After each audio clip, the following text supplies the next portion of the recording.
Welcome to Mooney Reads, and welcome to a weekend reading update. It has been at least 2 weeks, maybe more, since I filmed one of these.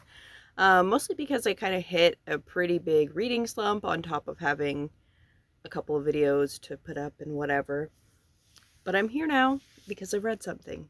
Starting off towards, I think, the beginning of September, I read Sasaki and Miyano Volume 1. Well, the premise of this sounds like it should be something that I really love. I didn't end up really loving it. Like, the execution of it, it was just really rushed. And while we got to see, like, certain interactions and stuff like that, like, I just didn't feel kind of the, like, chemistry or tension in a certain way.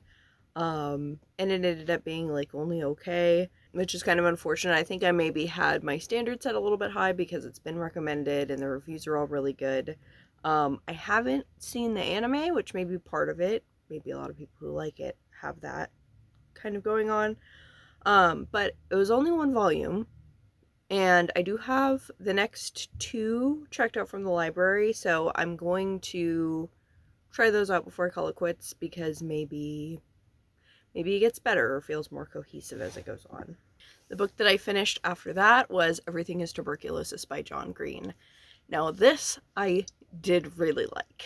In this, John basically pulls together parts of the history of tuberculosis alongside some experience from people who either have or had tuberculosis or worked with people with tuberculosis, like doctors and things like that, as well as some bits of his own, like, experience with illness and disability. I love how he was able to pull all of this together and make something really interesting, really humanizing, and while this is obviously not meant to be, like, the book on tuberculosis, he even says in here that he's a novelist, not a doctor. I do think that he still hits points of nuance that are really important, especially when talking about global health and health inequalities, which is ultimately what this book is about. I think that it's kind of neat that, like, on its face it looks like maybe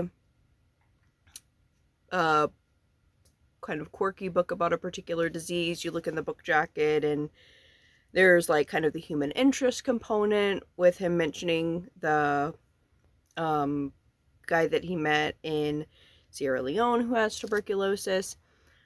But what you end up with something that's so much more complex, and I think the issue of inequalities in health, especially looking on a global scale, is something that a lot of people lack a lot of understanding with, and especially with the political climate in the US that's, like, weirdly hostile to, like, healthcare. I think this is really important. Like, I think that if you were looking for a gift for someone who is, like, vaccine hesitant or weirdly for privatized healthcare, I think this would be a good one to give them that is not maybe overtly interpreted as, like, aggressive or whatever, but that I think could actually get to them.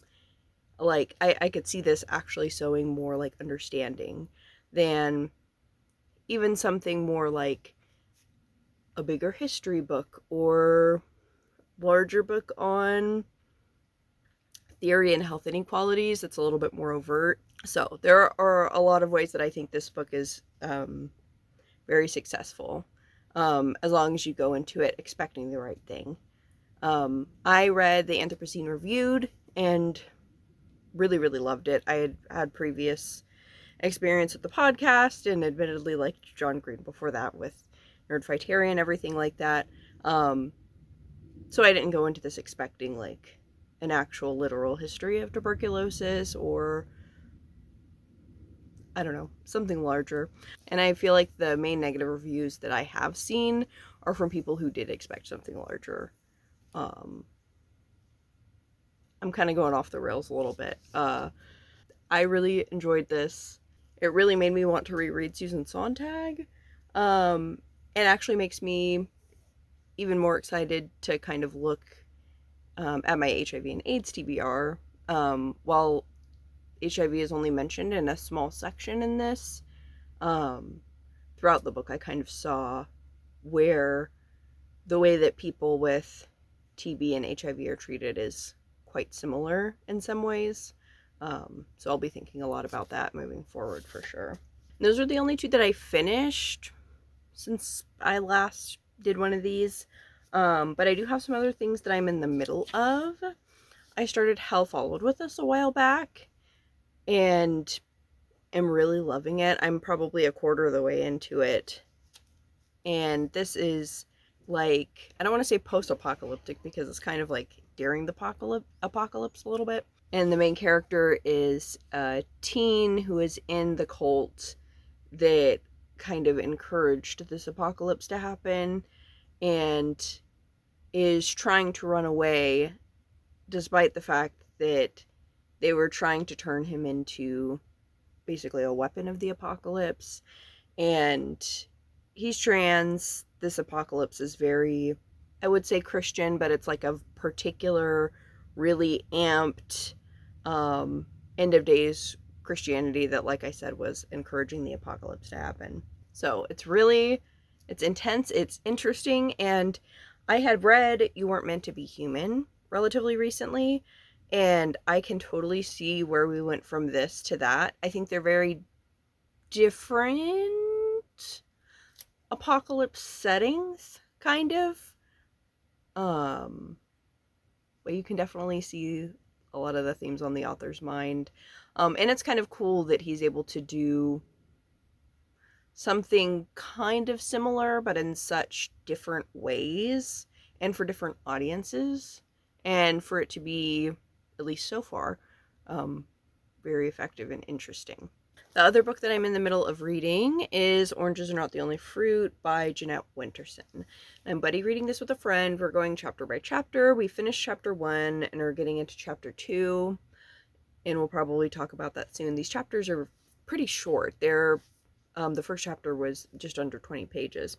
This is an autofiction from a lesbian author who grew up with a mother who is very religious and was raising her to be a missionary.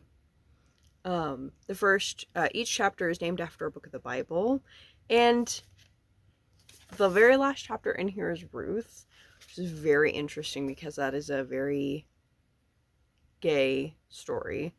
I won't get into that right now, but I'm interested to see what they end up doing with this. So the first chapter, Genesis, is basically about her childhood, and we end when she and her mother find out that she has to go to public school, much to her mother's dismay, as she calls places like public schools breeding grounds for sin. So we'll kind of see where this goes from here. So far, my impressions are I really like it. I think the writing is interesting rather than kind of straight ahead,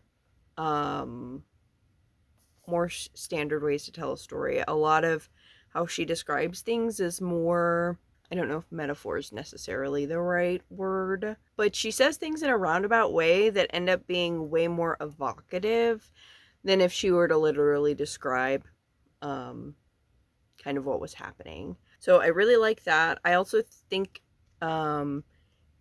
it's interesting how we're introduced to, I think, more than one queer character other than her in the beginning of this, and how, like, again, it's kind of signaled in a sort of nuanced way because, you know, as a 5 or 6 or however old she was, she would not have known, especially since her mom was not direct about it.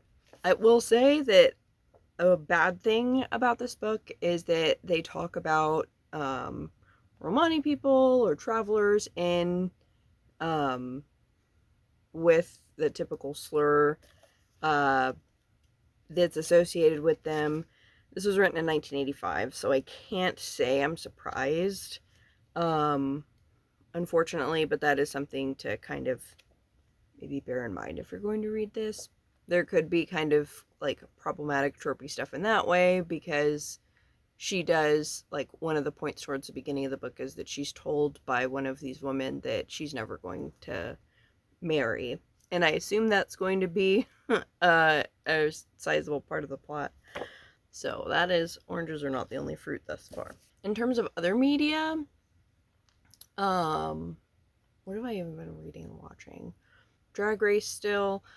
I started King of Drag, and it's really good so far. I love, like, it's so campy, and I think earnest in a way that Drag Race isn't. Well, I do think that Drag Race can obviously be camp, and there might have been some level of earnestness, especially with individual queens.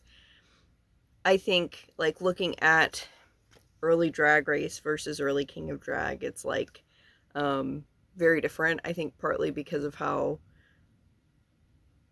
much Drag Race was trying to dip into, like, mainstream reality TV by basically just throwing all of the different shows at the viewer, and the fact that, like, very few of the judges were actually, I think, qualified to be judging drag. The only one of them that was qualified at all was Rupaul, and then you have a straight man from a fashion show. I don't even know where they got Merle Ginsburg from, but judging by how she spoke at the reunion of season 1, where she was talking about how seeing all of these drag queens made her really think about gender and these different things, and it's like, why were you put up to be a judge on the show if you hadn't thought about any of that? I'm going off the rails. I'm so sorry. Anyways, King of Drag. It's different from the setup of this, I think, partly because, like, all of the people that are in it, like, it's not one drag king and a bunch of random kind of other people, but as far as I can tell, the judges, the majority of the judging panel are they either do drag or are related to the LGBT community in some way. I know at least one of the judges on one of the episodes has been, like, an ally, but, like, an actual active ally, not just a random straight person that was cool to be on a show about drag. Anyways, I hate that I started out with a comparison of the two, because they are different shows made by different people. The King of Drag so far has been interesting. I like a lot of the contestants, you know, we get some of their stories. So many of them are trans, which is really cool. It kind of shows the gender spectrum and kind of who's doing drag. There are also a lot of different kinds of drag shown. So there are people who have kind of a more standard character, some people who have stuff that's a little more like gender fucky or like more like creature adjacent. I think I've maybe only gotten through the first like 2 or 3 episodes so far, but I really like it. I also really I haven't watched Dragula. And I need to figure out where to watch that, because, like, watching King of Drag, I'm, like, thinking about the fact that there's this other drag show that I need to watch. So that's on my radar. Other than that, like, I feel I've been watching some, like, murder and cult documentaries and kind of going down some of those rabbit holes. And I think looking at a lot of the culty stuff, with those documentaries and some of the YouTube stuff that I've been watching, has been interesting, since I'm reading these two that are also about cults or kind of more extreme religious practices, and makes me more interested in some of the nonfiction that I have on cults. I think Oranges Are Not the Only Fruit. The mom is like evangelical. I don't think that we get a particular specific denomination, but the way that her mom talks, and like basically making up theology, but also the way that some of the traveling pastors and stuff like that are talked about, very much like obviously con men. I feel like that's very related to some of the cult stuff. People making shit up as they go, basically. Um, but it's also interesting to hear that sort of critique, or cool, like, in a book that is a little bit older. Like, I feel like her talking about the pastor that converted her mom and his background in sales being like why he was so good at what he did. I feel like that's something that could be said like in modern day with the different mega churches and stuff like that. But of course at this time I think there was the kind of amping up of the evangelical movement in tandem with conservative politics. But anyways, that's a whole other rabbit hole. Outside of reading and TV, and YouTube, which I don't usually go into a ton. I think I mentioned the cult stuff, but also been watching a lot of like recent Dan and Phil for whatever reason, and fashion YouTube. I don't know if I mentioned this or if this was kind of after my last update like this that I did, but I've been looking a lot at my clothes. I went through my closet, tried on everything, got rid of stuff. And so I've been thinking about like kind of fashion related things, and I've been keeping a journal about that, which has been a lot of fun. Like literally just using pictures of myself and the stuff that I've been wearing, and like journaling with some collage-y stuff. And that's been fun. Just a neat, silly little craft project that's also kind of helpful. I had been keeping like a reading journal towards the beginning of the year, but after my brother passed away, it kind of went way on the wayside, and I just haven't picked it back up. And I've been trying to journal in different ways. I do have like a journal that I will put random things in, or therapy homework and stuff like that. But it's been a while since I've done something really consistent. And this has been pretty consistent for the past, I think I've got 2 whole weeks in here. So that's been really good. The last thing I can talk about are books that I have acquired during the week, or weeks, as it were this time. So the only book that I have bought since my last check-in that I remember, hopefully I'm not a liar, I'm pretty sure this is the only one. I bought You Weren't Meant to Be Human because I really, really liked the book. I read it through an ARC that I had borrowed from a coworker, so now I have my own copy, and I would really like to reread it once I'm done with Hell Followed With Us. I have like a whole little like baby TBR of like horror books that are kind of adjacent, but I would really like to reread this sooner rather than later. I'm not 100% sure if the library haul before this I had put in my last update. So I don't know exactly when I went to the library for these books. So a couple of things from that older haul, if it's not in there. I got Donut Summer by Anita Kelly. This is, I think, their YA debut. They've written a lot of adult romance. But it looks queer and cute, and might be good to read since summer is lingering, with it being 75 degrees outside. I'm rebelling. I'm wearing sweaters and flannel and whatever anyways. I also have Catching Fire, which I definitely own a copy of, but have not been able to find, and I've been doing I did my Hunger Games reread, and I'd really like to go through the rest of the trilogy. So, those are the books from that haul. Moving on, I can talk about the books that I just got today. So, first I'll talk about the books that I got that I had put on hold. So, we have Arden Grey by Ray Stoeve. I think that's how you pronounce their name. I read their other book, whose title escapes me, but it's about a trans guy who plays Romeo and Juliet, and kind of figures himself out and comes out around that time, because the play was originally supposed to be like lesbian Romeo and Juliet or something like that, but he's a guy. So I really liked that one. I listened to it on audiobook several years ago at this point, and I've been wanting to read this one, and I've seen it talked about a bit recently with Sapphic September and all that, so this should be good. Another YA, this one is a graphic novel.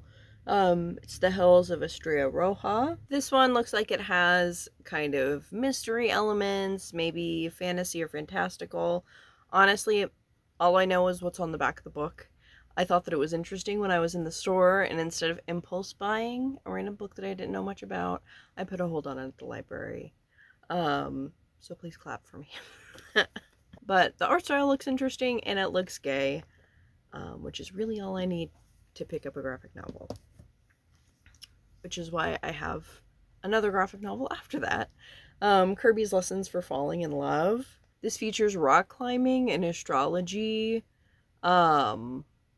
which you could probably figure out that it was gay even if I didn't tell you that it looks like the main characters are in a sapphic couple or sapphic and figuring that out. So I don't actually know too much about these two, but they are graphic novels.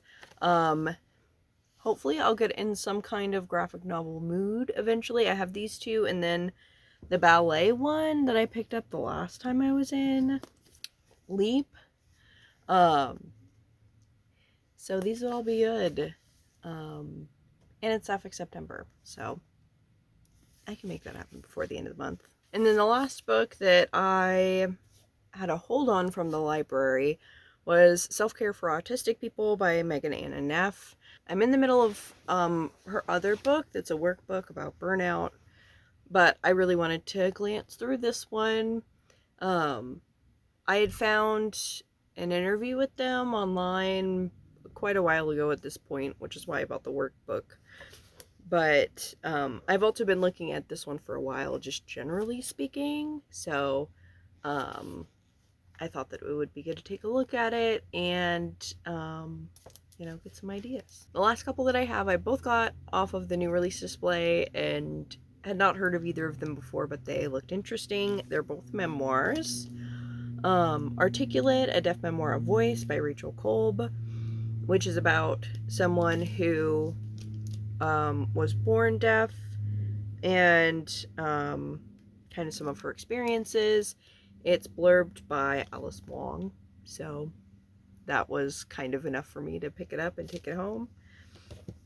And then the other one is Encampment, Resistance, Grace in an Unhoused Community, which is about a priest who's worked with the unhoused community in recent years, and it looks like was fighting back against people who were trying to make this particular group move, so she wanted to keep her church kind of an accessible place for these folks. I did do a cursory glance of Goodreads just to see if anyone was talking about it, and there was at least one good review from someone I recognize, so that was enough for it to go in my library haul. So that is what my reading and other stuff has looked like for the past little while. In the comments, let me know if you've been reading or watching anything good lately, and thank you all so much for watching. Bye.